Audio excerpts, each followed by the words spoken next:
Hey, this is Gary from 3Bug Media, and today we're going to talk about something that's super important if you're a small business or you're just about to get into a business and you're getting ready to create a website or pay somebody, more importantly, to create a website for you.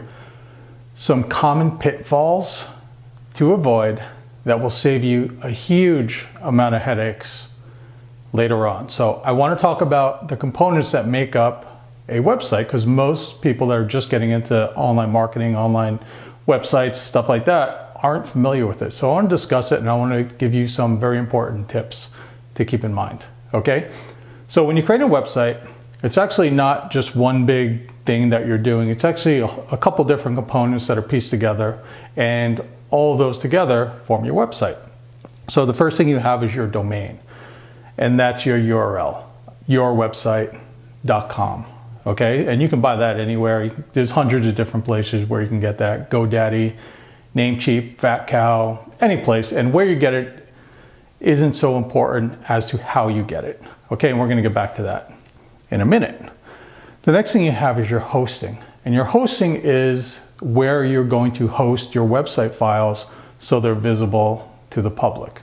And that could be HostGator, WP Engine, there's a whole bunch of places, and same thing, not that important where you do it, important of how you go about setting up your hosting account. Okay, so right now you have your domain, your website, you have your hosting, where when you're a designer or you finish creating your website, where you're going to put those files, that computer server that's going to make your website public to the world.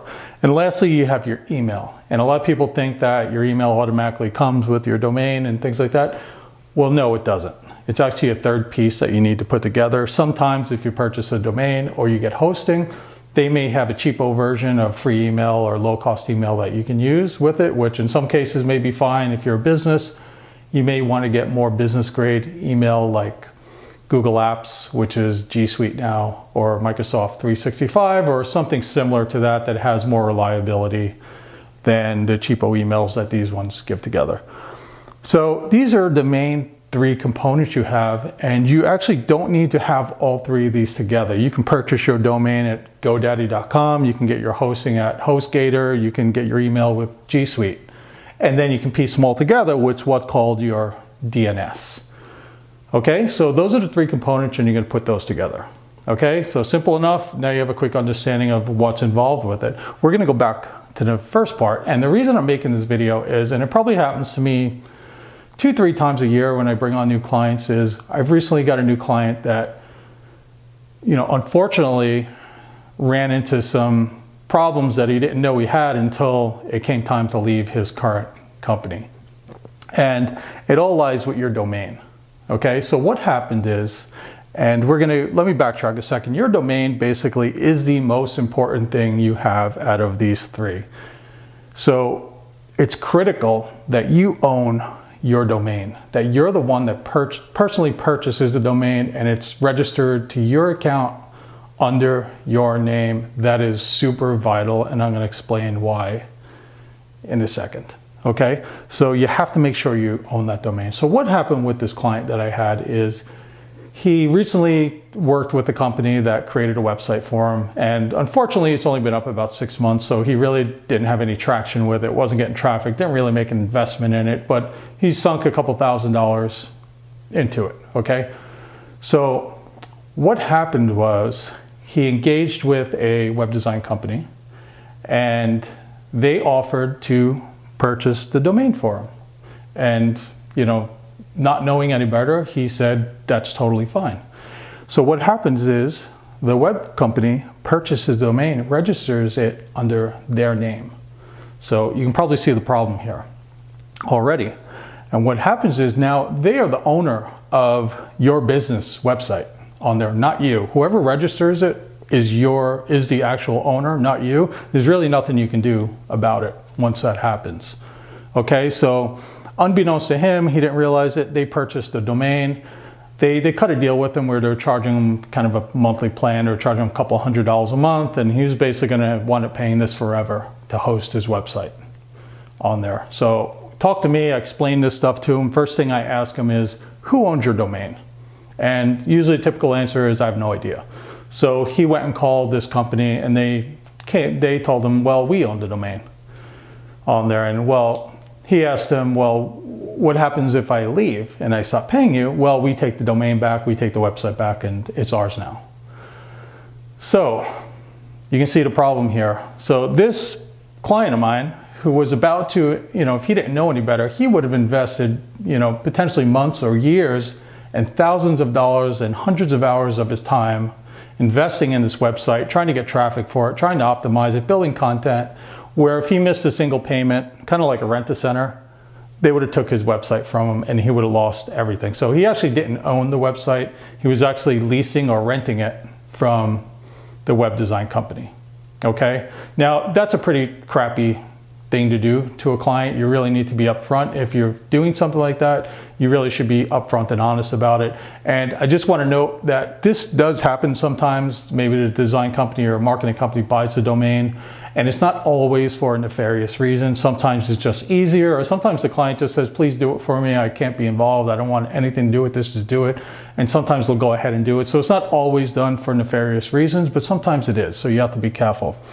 So owning this domain, why it's so important is this, your DNS. Your DNS basically controls all the settings for your domain. So your DNS is where you connect your hosting account. It's how you connect your email account. It's basically the piece that brings all three of these together, and it's only managed through your domain on here. So if you don't have access or ownership to your domain, you don't have access to your DNS, which means you don't have access to your domain, ownership to your domain, you don't have access to your hosting, and you don't have access to your email. Because at any time, somebody could go in and change the DNS settings, whoever owns this, and take away your hosting, take away your email. They can shut it off in seconds on you. And that's typically what happens. Sometimes, unfortunately, in this industry, sometimes you get companies that will do things like that. And if you miss a payment, you fall behind, you get into a disagreement, they'll come back and revoke everything on you. They'll shut your website down, turn off your hosting, turn off your email, basically leave you at their mercy to do whatever, whether you owe them money or whatever, but they have full control over it. So out of all of these, whenever you're going to get started, if you're going to work with a company, a web design company, things like that, the first thing you want to do once you decide on a domain name, you want to go and register that domain yourself under your own name, under your own account. Okay? And once you have that, you can give them access to it. There's a couple different ways you can do it. You might be able to connect accounts with them to their account so they can access it, or temporarily give them access to your domain so they can do the settings, and then once you're all finished, come back, change your password, and then you have ownership of it again. Okay? So this is the most important thing that you need to do. Okay? Is make sure you own that domain. Whoever owns this domain owns everything. And I keep saying it, but I can't stress it enough because it happens all the time. And I've had clients that have had their business for years, and realized 3-4 years later that some design company that they used 3 years ago, they haven't had contact in years, actually owns the domain. And they have to go back to them and try to negotiate to buy that domain back from them. And it's not a good, it's a scary position once you've really invested in your business and you're starting to grow. Okay? So domain, once again, before I get off to the next topic, is make sure you own your domain. That is, if you don't get anything else out of this video, make sure you own the domain under your own account, under your own name. It's registered to you. The next is hosting. Okay, hosting is where when your designer finishes designing your site, that's where you'll host your files on that computer server, whatever hosting account you use, and that'll be your website public to the world. Okay, this is really important too. But for some reason, somebody shut your hosting off, you still have control over your domain. You may lose your website, but you won't lose your domain, and you can eventually, hopefully, recover from it. Okay, and I'm going to give you some tips on that. Same thing with email. Make sure that you have access to your email and you have all this stuff under your control at all times. And these are some of our tips. Is number 1, own your domain. Number 2, control the hosting if you can. And this isn't always the case. Like, we host a lot of our clients' websites and they don't have access to the hosting. They don't want access to it, and that's fine if you're going to do that. One thing that you really should make sure, if you're not doing it under your own hosting account, under your own, and you don't have access to it, make sure you set up an agreement with whoever you're working with, whether that's a marketing company or a design company, that they periodically, and I would say at minimum once a month, they make a backup copy of your website and they send it to you. Whether that's Dropbox or Amazon Cloud or Google Drive or whatever, they download a copy of the website, a full copy of it, and they give you a copy of it. And you have it in your possession, because if things go south with your relationship with them and they decide to shut you down, as long as you have a copy of it, you can actually go get new hosting. You can get a new developer or marketing company and say, hey, something bad happened. They shut my website down. I need it back up. They can have your website up within the hour if you have a copy of it. So this sucks if this goes down on you, but it's not the end of the world as long as you have a copy of your website. So do that monthly, get in the habit of doing it, and make sure you ask up front that you're gonna get a copy of it at least once a month, maybe even once a week if you're publishing a lot of content on there. Same thing with email. Don't rely on somebody else. Make sure you always have access to your email. So if it's under G Suite, make sure you have Google access to it.